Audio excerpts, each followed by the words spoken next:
Olá, eu sou Karen Tripo e essa é a terceira parte da aula Abordagem Fisioterapêutica na Alteração de Sensibilidade associada à hanseníase. E o tema é autocuidado e prevenção de incapacidades físicas.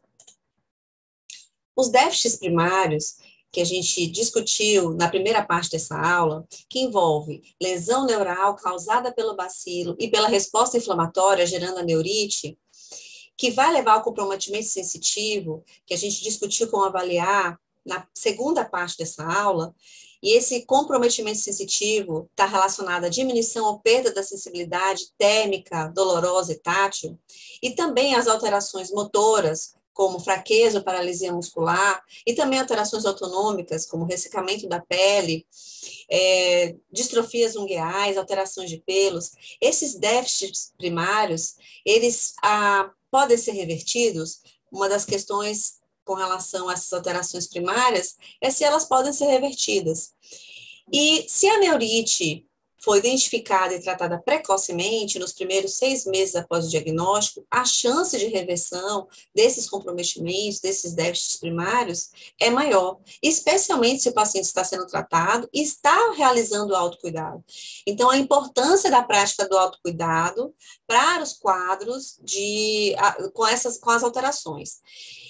Entretanto, 15% dos pacientes tratados poderão apresentar alguma deficiência, seja em decorrência da neurite ou dos estados reacionais, seja em virtude da poliquimioterapia. Então, é importante que o paciente esteja sempre fazendo a sua autoavaliação, esteja verificando se ele vai precisar de outros cuidados, para ele ser também orientado a voltar para uma reavaliação o mais precoce possível, no caso dele ter alguma complicação. Então, a prática do autocuidado envolve muitas questões, né? Envolve fatores que vão predispor, no caso, a motivação do paciente a fazer o autocuidado, conhecimento prévio que ele tenha, as crenças, os valores, as atitudes, a cultura e a confiança que ele tem com relação à necessidade do autocuidado e à orientação do profissional. Então, o que é esse autocuidado? São procedimentos, técnicas e exercícios que o paciente é orientado a fazer na própria casa ou no trabalho para prevenir incapacidade ou evitar que elas piorem. Então, essa prática, se ela for bem executada, ela pode ter um efeito importante de prevenção e colaborar com o processo de reabilitação e de reinserção do paciente no ambiente e no trabalho. Então, os fatores que capacitam o indivíduo para a prática do autocuidado é a disponibilidade de recursos para isso, acesso a esses recursos, então orientar onde ele pode encontrar algum recurso para ajudá-lo na prática do autocuidado, o compromisso dele com a saúde, no caso, prioridade, leis e normas, capacidade da pessoa e da família em realizar esse autocuidado, isso também é importante, então, é importante que o profissional de saúde capacite essas pessoas, e a própria capacidade dos profissionais de saúde em fazer essa orientação. E os fatores que vão reforçar essas capacidades é a própria família, os colegas, a comunidade, os empregadores e o serviço de saúde, envolvendo, então, os profissionais de saúde. Então, tudo isso, claro, também envolvendo aí o ambiente onde a pessoa está, então, o ambiente familiar, o ambiente comunitário, o ambiente laboral, vão também interferir, impactar positivamente ou negativamente nessa prática do autocuidado. Então, é muito importante que a comunidade seja orientada pelos profissionais de saúde, na atenção primária, na atenção básica, para esse autocuidado, a importância do autocuidado, e que a família desse paciente, esse paciente, seja orientado e bem orientado quanto a isso. Então, tem algumas estratégias, entrega de cartilhas, já existem cartilhas prontas no Ministério da Saúde, e eu vou trazer aqui algumas opções e orientações que estão dentro desses manuais de prevenção de incapacidade. Então, primeiro, com relação ao autocuidado com olhos, nariz e face, é importante começar com a autoavaliação. Então, orientar o paciente, que ele olhe no espelho constantemente, diariamente, que ele observe as suas pálpebras, que ele verifique se tem algum cílio invertido, que é a triquíase, se tem algum fiapo de algodão nos olhos, porque ele vai alterar a sensibilidade, vai ter perda de sensibilidade, então pode ser que tenha alguma coisa nos olhos e ele não tenha percebido, né? Então, se tem algum fiapo de algodão, de toalha, ou qualquer corpo estranho nos olhos, que possa vir a machucar, verificar se existem feridas no nariz, E evitar retirar as cascas de dentro do nariz com o dedo ou outro objeto para não provocar nenhuma ferida. No caso do olho seco, dele observar o olho seco, ou com perda de sensibilidade, ficar atento para qualquer alteração, usar o colírio e orientar o paciente a aumentar o número de piscadelas, ele piscar conscientemente e fazer os exercícios de piscar, né? Realizar movimentos de piscar algumas vezes no dia. Verificar se há alteração na acuidade visual. Então, o próprio paciente pode testar isso. Então, como tem nessa imagem à direita, aqui inferior, o paciente pode estar 6 passos de um objeto e tentar ver se ele consegue perceber a característica, as nuances do objeto, se ele consegue enxergar adequadamente. E se ele perceber essa perda de acuidade visual, que ele seja recomendado a procurar o serviço de saúde. Orientar também com relação à lavagem do nariz, de 3 a 4 vezes por dia. Então, colocando uma água limpa na mão, em concha, ele aspirar, então ele puxar com o nariz devagar a água e deixá-la escorrer naturalmente até que a água saia limpa. E evitar suar o nariz com força, para não machucar e não lesionar. Com relação ainda aos olhos, é importante, se tiver algum cílio virado na direção dos olhos, que pode ulcerar, gerar úlceras nessa região, você pode orientar o paciente que ele tire com pinça. E se ele não conseguir tirar, e não tiver nenhum familiar que possa ajudá-lo nisso, que ele procure o serviço de saúde para fazer essa retirada. E com relação ao lagoftalmo, que ele não fecha os olhos totalmente, é importante você orientar com relação à proteção noturna, para que nenhum cisco, ou inseto, ou poeira, né, entre no olho desse paciente e venha gerar alguma lesão, alguma alteração. Então, é importante que ele use venda nos olhos. E quando ele vai sair, é importante orientar que ele use chapéu e boné, ou boné, né, para proteger os olhos, e que ele use óculos escuros também. Que ele lave as mãos constantemente, que evite pegar nos olhos, passar panos, né, no olho diretamente. Então, ter o cuidado com os olhos, não passar a camisa, e evitar passar muita mão no rosto quando estiver chorando para enxugar as lágrimas. Com relação ao autocuidado com as mãos, uma das orientações que tem no autocuidado em hanseníase do Ministério da Saúde, de 2010, é que o paciente, além de avaliar diariamente se tem feridas, né, isso é importante, a autoavaliação é importantíssima, além de verificar isso diariamente, é importante lubrificar essa mão. E dentro da orientação da lubrificação da mão, solicita que se encha uma bacia ou um balde de água, e é importante que a água seja em temperatura ambiente. Então, quando o profissional de saúde for orientar para esse procedimento, caso ele oriente para esse procedimento de hidratação, é importante dizer que a água não pode ser quente. Entretanto, as pessoas, normalmente, quando vão fazer algum banho assim de imersão, optam pela água quente. E como tem alteração de sensibilidade, é importante dizer isso para o paciente, ele não vai perceber que essa água está quente o suficiente para machucá-lo, para gerar uma queimadura. Então, às vezes, a orientação do profissional é com relação à hidratação dessa maneira, mas não orienta com relação à temperatura da água, e o paciente pode se queimar, vir a se queimar. Então, a orientação é de prevenção e acaba gerando uma lesão no paciente. Então, a orientação precisa ser muito bem dada. Então, caso você não tenha segurança de que o paciente vai pegar realmente uma bacia limpa, né, vai fazer todo o cuidado com relação à água, para que ele faça essa hidratação, caso você não tenha essa segurança, o ideal é não indicar fazer isso. Orientar que ele faça a massagem na mão com hidratação, com óleo de girassol ou com creme hidratante de uma recomendação específica, alguma recomendação médica, e que ele massageie essa área, né, das mãos para manter essa mão lubrificada. Evitar que ele coloque as mãos em risco, no caso, para alguma ferida, alguma queimadura, corte, perfurações. Então, ele sempre observar o ambiente, ter calma para manipular os objetos, ou para pregar algum objeto, está sempre olhando. Então, como a sensibilidade vai estar alterada, um recurso adicional para esse paciente é a visão. Então, orientar com relação à visão também. Se o paciente tem alteração da acuidade visual, orientar o uso dos óculos, é muito importante também nesse momento. Cuidado com as calosidades, com as fissuras, com as rachaduras e com os ferimentos da mão. Então, é importante também usar luvas, tanto para pegar objetos quentes, como para manipular objetos que são cortantes, né? Então, materiais de pesca, né? Faca, então pegar a panela, então usar luvas de proteção para o paciente não vir a se machucar, porque ele pode não perceber. Usar talheres que tenha proteção de madeira. Usar materiais de trabalho com proteção, então usar recursos macios como borracha, então envolver esses locais onde o paciente vai segurar ou manter segurando por muito tempo com algum emborrachado para ter uma proteção da mão. Com relação a também novamente os talheres e utensílios domésticos, colocar garfo, faca virado para baixo para evitar que o paciente se corte ou se fure. Com relação a também pegar pratos e xícaras, sempre usar uma proteção para evitar queimadura na mão, então aqui é um emborrachado ou uma bandeja, para evitar que ele venha se queimar, orientar com relação a isso, porque ele não tem como confiar totalmente na acessibilidade dele. E se for fazer usar, por exemplo, o prego, um parafuso, vai fazer algum tipo de conserto, né? Vai pregar um prego, é importante não segurar com a mão, né? Segurar com uma chave de apoio, para que você consiga fixar e não venha, no caso aqui um alicate, e não venha a machucar a mão.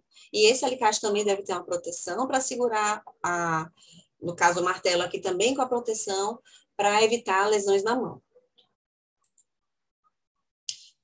Com relação às calosidades, o ideal é usar um creme de ureia para lubrificar e pode usar uma lixa d'água molhada, no caso de 60 a 80 de gramatura, para fazer a retirada das calosidades. O importante é que ele não remova essas calosidades com materiais cortantes, como lâminas de barbear, canivetes ou facas.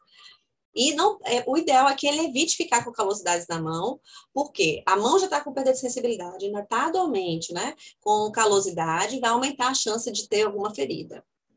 E com relação às feridas, lavar bem o ferimento com água e sabão e cobrir com um pano limpo, fazer o curativo com um pano limpo. Nos casos de infecção, então, se apresentar vermelhidão, calor, inchaço, dor, secreção, mau cheiro, orientar esse paciente a procurar a unidade de saúde para avaliação e o tratamento e a orientação necessária.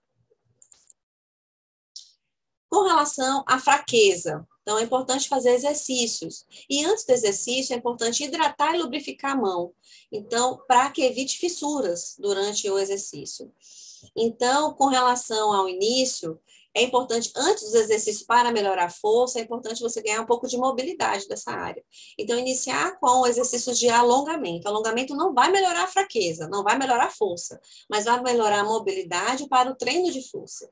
Então, realizar, por exemplo, o alongamento dos flexores dos dedos. Então, colocando a mão, o antebraço, né, apoiado na perna, na coxa, estendendo os dedos, puxando os dedos para baixo, o máximo que possível, e segurar até 30 segundos, contando até 30. E repetir isso 3 vezes. Isso ajuda a aumentar a extensão, né, a extensibilidade, o alongamento dos músculos flexores, né, em caso de garra móvel. Então, isso vai ajudar a ganhar essa mobilidade. E também dos extensores. Então, fechar as mãos com a mão na mesma posição, orientar a fechar a mão e com a mão oposta, realizar o alongamento do grupo dos extensores da mão. Manter também por 30 segundos e repetir 3 vezes. E a orientação aqui é que se faça pelo menos 3 vezes ao dia. Então, na hora que vai acordar, no meio do dia e antes de dormir, né? E é importante que o paciente faça todos os dias. Com relação ao exercício em si agora, inicia pelos exercícios ativos livres. Então, orientar ele fechar e abrir a mão. Então, esses movimentos podem ser repetidos, no caso, 10 vezes, realizando os exercícios 3 vezes por dia. Então, ele vai tentar fechar a mão, manter a mão fechada, contando até 5, no caso, para manter uma ação isométrica desses músculos, uma contração isométrica, e depois relaxar levemente. Então, repetir isso durante 10 vezes. E pode acrescentar uma resistência, no caso aqui é um elástico entrelaçado entre os dedos, e pode realizar esse afastamento, a abdução e a adução dos dedos, mantendo, inclusive, os dedos abduzidos, e aí pode contar até 5 segundos, contar até 5 devagar, mantendo esses dedos abduzidos, porque aí vai fazer uma contração isométrica, então exercício ativo resistido, no caso, e ele vai abrir e fechar, descansando. Repetir 10 vezes, e fazer pelo menos 3 vezes ao dia. Com relação ao polegar, se caso ele tenha algum tipo de garra, é importante também alongar o polegar. Então, orientar a colocar o paciente sentado, a mão apoiada na coxa, e esticando o polegar no sentido de alongar essa região e abrir o dedo, manter o dedo na maior abertura possível. E aí apoiar com a outra mão e manter por pelo menos 30 segundos. Né? Então, todos esses de alongamento está se objetivando manter um tempo maior desse alongamento, de 30 segundos. E fazer 3 vezes ao dia. E com relação ao movimento desse polegar, orientar aos movimentos de abdução e adução dos dedos. Então, colocar o polegar abaixo do dedo indicador, do segundo dedo, e abri-lo para baixo com força. Então, abrir e fechar a mão. Manter a mão fechada por um tempo, manter a mão aberta por um tempo, contando 5 segundos. Descansa e repetir isso 10 vezes. Fazer 3 vezes ao dia também. Pode ser feito também o mesmo exercício, semelhante, só que usando o elástico entrelaçado. Então, ele faz a abdução e mantém por alguns segundos, no caso, 5 segundos, e retorna lentamente. É importante que ele faça um retorno lento também, porque o retorno lento, você está trabalhando o músculo de forma excêntrica. Então, você está trabalhando ele nas duas direções, de forma concêntrica, ou seja, quando ele contrai, encurtando, de forma isométrica, e de forma que ele está parado, e de forma excêntrica, quando ele vai freando o retorno, né? Porque essas 3 funções musculares são utilizadas no dia a dia para as ações das atividades de vida diária. Então, elas precisam ser treinadas diariamente.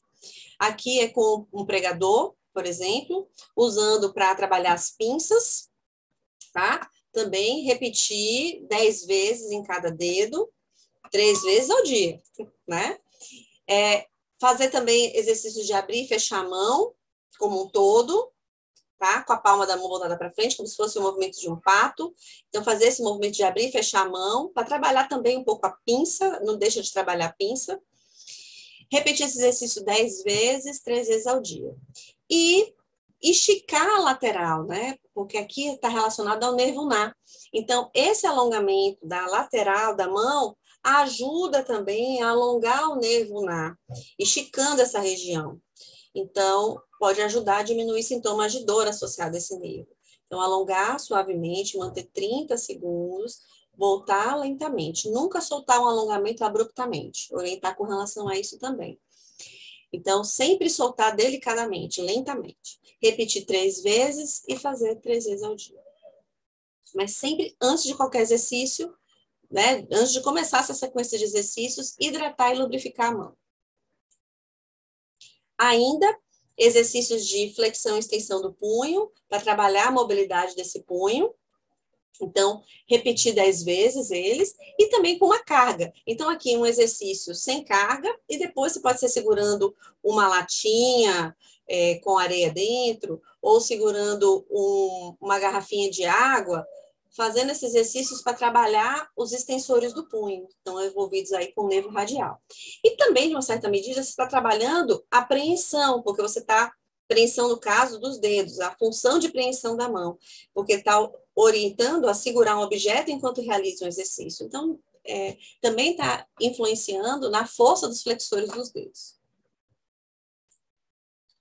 Com relação aos pés, a primeira coisa é a autoavaliação, pedir para o paciente observar se ele tem alguma alteração nesse pé e fazer isso diariamente, observar se tem calosidade, se tem algum ferimento, pode ser feito também com o espelho. Evitar, no caso, situações que põem o pé em risco, que causam algum ferimento, então está sempre observando a área onde vai pisar, está calçado adequadamente, então evitar qualquer risco de perfuração, corte nesse pé.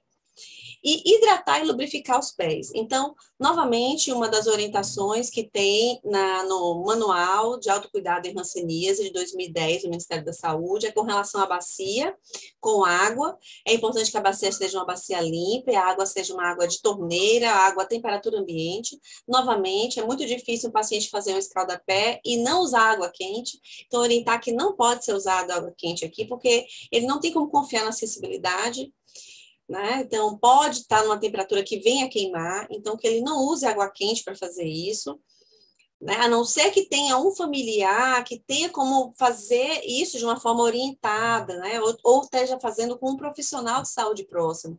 Mas o paciente fazendo sozinho, se ele não tiver esse cuidado, se ele não fizer com a água, se você não tiver segurança de que ele vai fazer com a temperatura adequada da água, se ele vai usar um balde limpo realmente, né? Então, se ele não tem essas condições, a orientação é que ele faça a hidratação, que ele faça a limpeza no banho e que ele faça a hidratação com óleo ou com creme hidratante, de acordo com a orientação médica. Então, nesse caso, não fazer, se você não tiver segurança. Mas, mesmo fazendo a hidratação assim, é importante, depois dessa hidratação, secar os pés, assim como também faz com as mãos, e passar um óleo ou um creme hidratante. Cuidado com calosidades. O óleo é importante, o óleo de girassol, não óleo de comida, né? Por conta de poder atrair insetos, né? E isso pode acabar prejudicando o pé. Então, óleo de girassol, creme hidratante. Cuidado com calosidades e fissuras, rachaduras e ferimentos nos pés e usar para isso, então, sapato adequado, uma palmilha que venha fazer uma proteção e meias de algodão, também é importante. Inclusive, as meias de algodão podem ser usadas durante os exercícios, tá? Quando vai fazer algum tipo de exercício que vai fazer um estímulo nos pés. Isso eu vou falar na parte 4 dessa aula, que mostra como faz a reabilitação sensorial. Então, aqui nos pés, novamente, a observação com o espelho, a hidratação e a lubrificação. Usando a lubrificação e a massagem. É importante fazer a massagem, tá? Não só nas mãos, mas também nos pés. O cuidado com os pés ainda envolve as calosidades, então não remova, novamente a mesma coisa que com a mão, com lâmina de barbear, canivete ou faca. Evitar ficar com os calos nos pés, pois os pés dormentes e ainda com calos aumenta a chance de desenvolver feridas. Então, pode ser feito assim como faz com a mão, ou com as calosidades da mão, uma lixa d'água molhada, de 60 a 80 de gramatura. Se você não tiver hidratante, com ureia, pode usar essa lixa para ajudar a retirar as calosidades. Tá? E, no caso dos pés com feridas, lavar o ferimento com água e sabão e cobrir com pano limpo. No caso de perceber que tem vermelhidão, que tem calor, que tem inchaço, dor, secreção, mau cheiro, procurar imediatamente uma unidade para avaliação, tratamento e orientação, para que cuide corretamente do pé. Com relação aos exercícios, pensando na fraqueza, antes de fazer exercício é importante hidratar e lubrificar, então passar um óleo de girassol ou um hidratante de acordo com a recomendação médica. Antes de começar os exercícios de fortalecimento propriamente ditos, é importante trabalhar com alongamento, da mesma forma como faz com a mão. Então, pode ter áreas já de início de alguma garra, então é importante tentar ganhar um pouco de alongamento, tomando cuidado para não fissurar, por isso que é importante hidratar e lubrificar essa área antes, para tentar ganhar o máximo de mobilidade sem gerar fissuras na pele. Então, esse primeiro exercício de alongamento é pensando no flexor do hálux, né? Então, o indivíduo vai estar sentado, a perna vai estar cruzada sobre a outra, e o paciente fixa o pé e coloca o dedo em extensão, tá? E ele vai manter esse dedo em extensão, e pode até também ajudar com os outros dedos, mas principalmente o hálux, vai manter 30 segundos, repetir 3 vezes, e fazer 3 vezes ao dia. No caso da musculatura posterior, é importante você alongar também, mantendo o calcanhar no chão. Então, o paciente fica em pé, os calcanhares vão estar apoiados, um pé mais para trás, do lado que você vai alongar, e o outro mais para frente, do lado que você não está alongando. A perna da frente vai flexionar e o tronco vai flexionar junto. Essa posição, então, alonga essa cadeia posterior do membro inferior. Então, vai fazer esse alongamento posterior e não deixar o paciente levantar o calcanhar. Então, orientar que ele vai fazer essa flexão do tronco e essa flexão do joelho até ele sentir o alongamento dessa cadeia posterior. E vai manter esse alongamento por 30 segundos, vai contar até 30, e vai fazer nas duas pernas. Então, ele tem que repetir com uma, depois fazer com a outra, 3 vezes em cada perna. E fazer isso 3 vezes ao dia.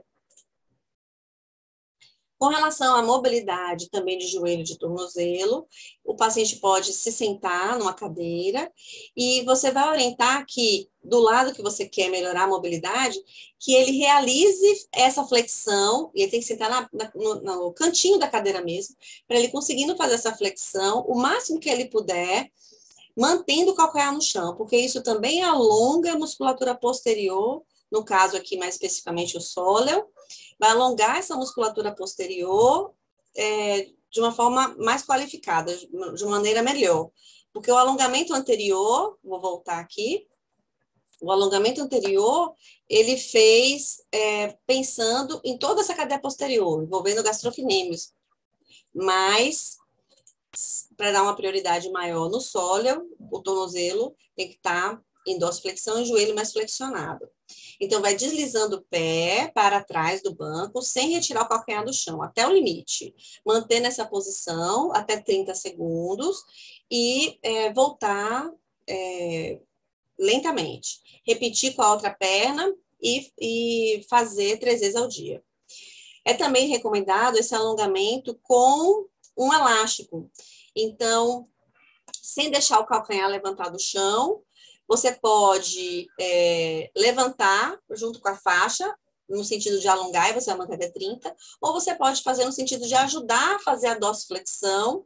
Então, o paciente vai fazer a dorsiflexão do pé e pode ter a ajuda de um elástico ou de uma toalha, né, que vai ajudar ele a fazer essa dorsiflexão do pé. Então, ele vai puxar para dar uma assistência.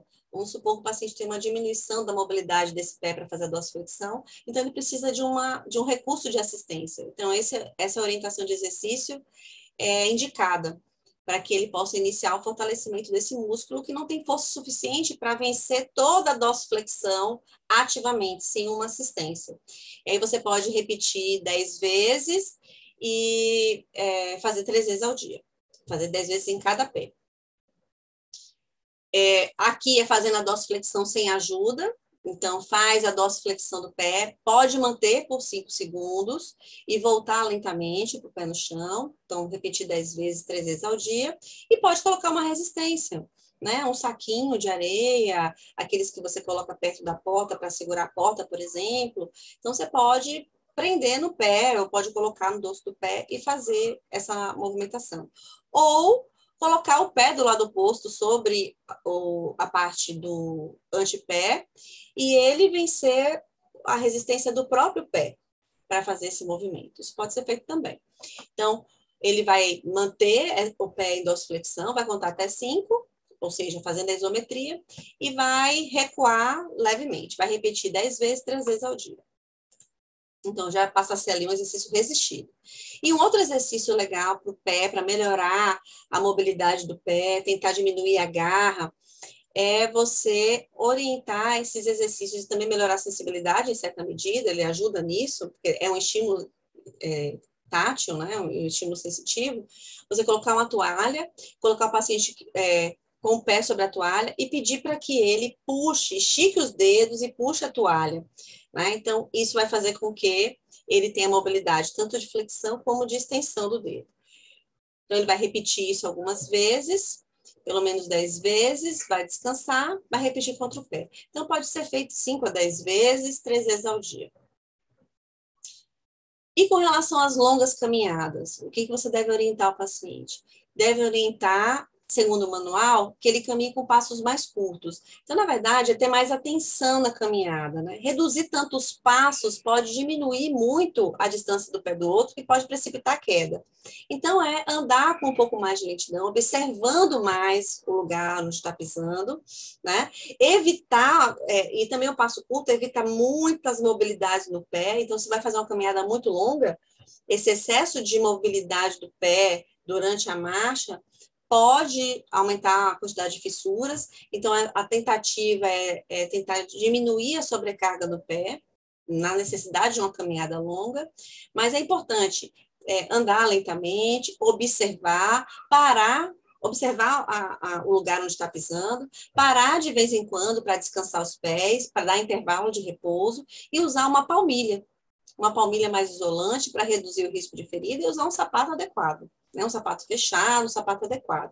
Evitar sandálias de dedo, porque facilmente pode sair do pé, e às vezes o paciente pode ter uma ausência, né, por conta de uma mutilação do dedo, e isso vai interferir no uso do calçado.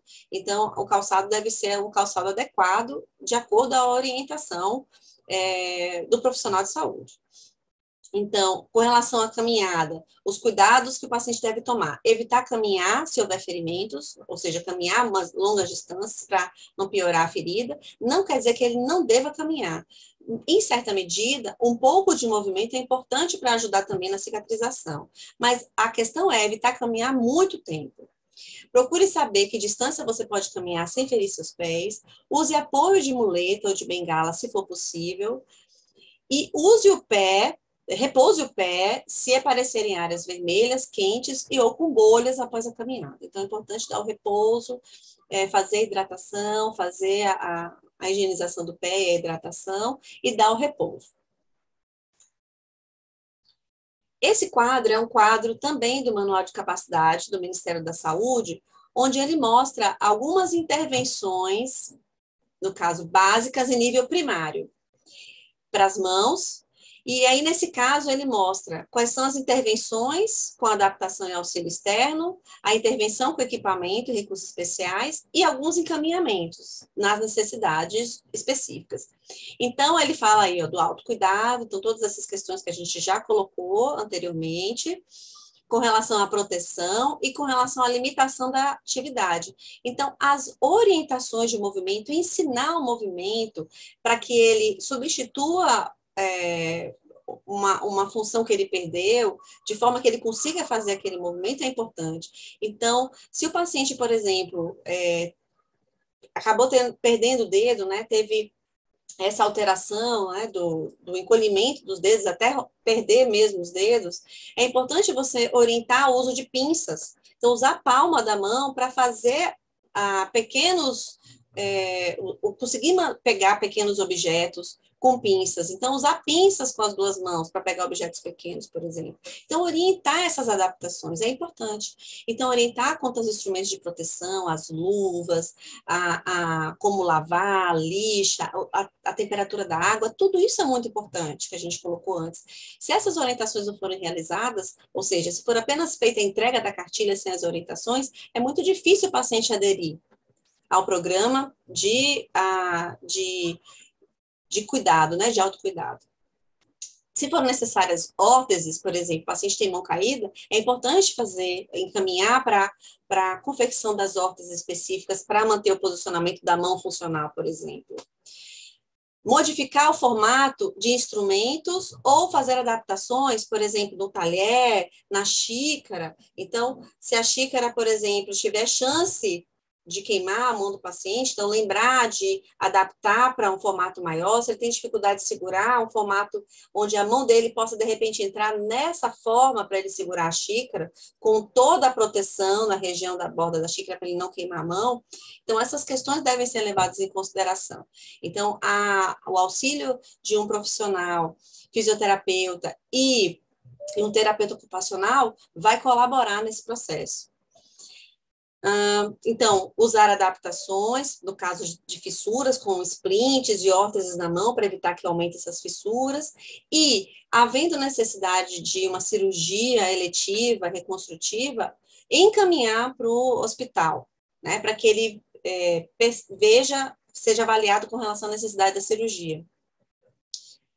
Até mesmo o paciente que tem uma neurite precisa fazer uma descompressão neural, então orientar um encaminhamento para isso. No caso, por exemplo, de uma infecção no osso, onde precisa fazer um desbridamento cirúrgico, então encaminhar para o hospital especializado. Reeducação sensorial, que é o assunto da nossa próxima da parte, né, a quarta parte dessa aula, é importante também orientar isso com o fisioterapeuta, né, tem um encaminhamento com o fisioterapeuta. Então, essa reeducação sensorial pode ser orientada para o paciente fazer em casa também. Então, a partir do momento que ele começa o acompanhamento com o profissional, ele também pode fazer a continuidade, né, dos exercícios em casa. Então, tanto o fisioterapeuta como o terapeuta ocupacional pode favorecer e pode ajudar nesse processo. Cirurgia reconstrutiva de transposição de tendão, encurtamento de tendão, artrodese de dedos, de polegar em posição funcional, para manter a mão na posição funcional, todas essas necessidades de adaptação ou de cirurgia, é importante que seja percebido no nível da atenção básica, no nível primário, para que o paciente seja encaminhado para fazer esses procedimentos em hospitais especializados ou clínicas especializadas. A mesma coisa para os pés, né? Então, o que a gente deve levar também em consideração com relação aos pés? O calçado de boa, adequado, né? Tem calçados específicos, sapato fechado, com uma palmilha adequada, uma palmilha que tenha uma proteção, que exerça uma proteção. Então, tem todo o trabalho de confecção desses sapatos e dessas órteses. Então, tem locais que vão fazer essa confecção. Então, precisa direcionar para esses locais. No caso, por exemplo, do paciente usar uma bicicleta, então, proteger a área onde ele vai segurar, né, no guidão. Então, para que evite calosidades, evite fissuras, evite machucar essa mão, né, ferir a mão. Assim também, se ele precisar, por exemplo, se ele usar na área rural e se ele monta cavalo, né. Então, as orientações com relação à forma de segurar, a forma de se proteger, para evitar lesões nas mãos e nos pés, né, para na hora dele pisar. Então, é importante pensar nisso. Palmilhas para os pés, que não tem sensibilidade, então tem que ter uma palmilha de proteção, uma palmilha que evite qualquer risco de fazer uma ferida no pé. Se o paciente tiver cadastro, usar cadastro, substituir isso por velcro, por elástico, então facilitar, trocar botões por velcros, então facilitar a vestimenta também. Então, com relação aos pés, é importante substituir os calçados por calçados com velcro, com elástico. Então, adaptações de órtese para o pé caído, para manter o pé em dorsiflexão. Então, mantém uma férula que mantém o pé em dorsiflexão, isso pode ser fabricado também. Além dessas adaptações, podem ser necessárias próteses para substituição, no caso de uma amputação, ou necessidade mesmo de muletas e bengalas ou cadeira de rodas, orientar-se à necessidade disso. Então, orientar a palmilha, adaptação para úlcera plantar, então palmilhas específicas para isso, para orientar como ele deve, no caso, se proteger para essa úlcera plantar não piorar, mesmo com o uso do sapato. Então, as órteses, novamente, todas as adaptações para a marcha, e a reabilitação socioeconômica é importante também, porque é importante você pensar nesse treinamento vocacional, né? Esse paciente vai precisar caminhar até esse local, como é o trabalho dele, então, ele precisa ficar muito tempo em pé, então, esse treinamento vocacional também é importante. E, novamente, encaminhamento, se for necessário, para cirurgias, para osteotomia, no caso também de cirurgia óssea, para órtese, para o pé caído, para confecção de palmilha e calçado moldado, para a orientação e confecção de próteses, para o treinamento de marcha com esses recursos, ou para treinamento de marcha mesmo, e também aí para a reeducação sensorial dos pés, para a reabilitação sensorial dos pés. E orientação, se for necessário, o paciente estiver com dificuldade para caminhar, transposição tendinosa, no caso do pé caído, e correção da garra e artrodese dos dedos, para manter os dedos em extensão. Então, era isso sobre o autocuidado e a prevenção de incapacidades. E a gente agora vai para a parte 4 dessa aula.